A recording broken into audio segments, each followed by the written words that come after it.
ಇದು ಮಂಗರಾಯ ಸ್ವಾಮಿ ದೇವಸ್ಥಾನದಲ್ಲಿ ಇರುವಂತಹ ಆದೋನಿ ಗ್ರಾಮ, ಆಂಧ್ರ ಪ್ರದೇಶ.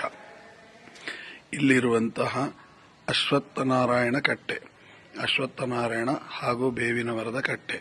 ಈ ಕಟ್ಟೆಯಲ್ಲೇನೆ ವಿಜಯರಾಯರು ತಮ್ಮ ಶಿಷ್ಯರಾಗಿರತಕ್ಕಂತಹ ಗೋಪಾಲದಾಸರಿಗೆ ಅಂಕಿತವನ್ನು ಕೊಟ್ಟಿರುವಂತಹ ಜಾಗೆ.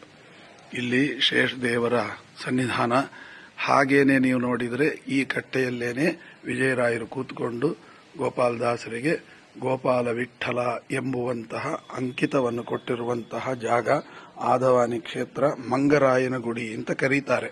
ಆಂಜನೇಯನಿಗೆ ಮಂಗರಾಯ ಅಂತ ಕರೀತಾರೆ. ಆ ಮಂಗರಾಯ ಅಂದ್ರೆ ವ್ಯಾಸರಾಜರು ಪ್ರತಿಷ್ಠೆ ಮಾಡಿರತಕ್ಕಂತಹ ಪ್ರಾಣದೇವರು. ಈಗ ತೋರಿಸ್ತೇನೆ ನೋಡಿ, ಇದು ವ್ಯಾಸರಾಯರು ಪ್ರತಿಷ್ಠೆ ಮಾಡಿರತಕ್ಕಂತಹ ಮಂಗರಾಯ ಅಂತ.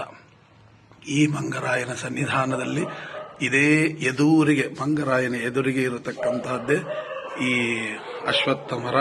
ಈ ಅಶ್ವತ್ಥ ಮರದ ಬುಡದಲ್ಲೇನೆ ವಿಶೇಷವಾಗಿ ವಿಜಯರಾಯರು ಗೋಪಾಲದಾಸರಿಗೆ ಅಂಕಿತವನ್ನು ಕೊಟ್ಟು ಪರಮಾನುಗ್ರಹವನ್ನು ಮಾಡಿದ ಜಾಗ. ಎಲ್ಲರೂ ಕೂಡ ದರ್ಶನವನ್ನು ಮಾಡಿಕೊಳ್ಳಿ ಅಂತ ಹೇಳಿ ಭಗವಂತನಲ್ಲಿ ಪ್ರಾರ್ಥನೆ.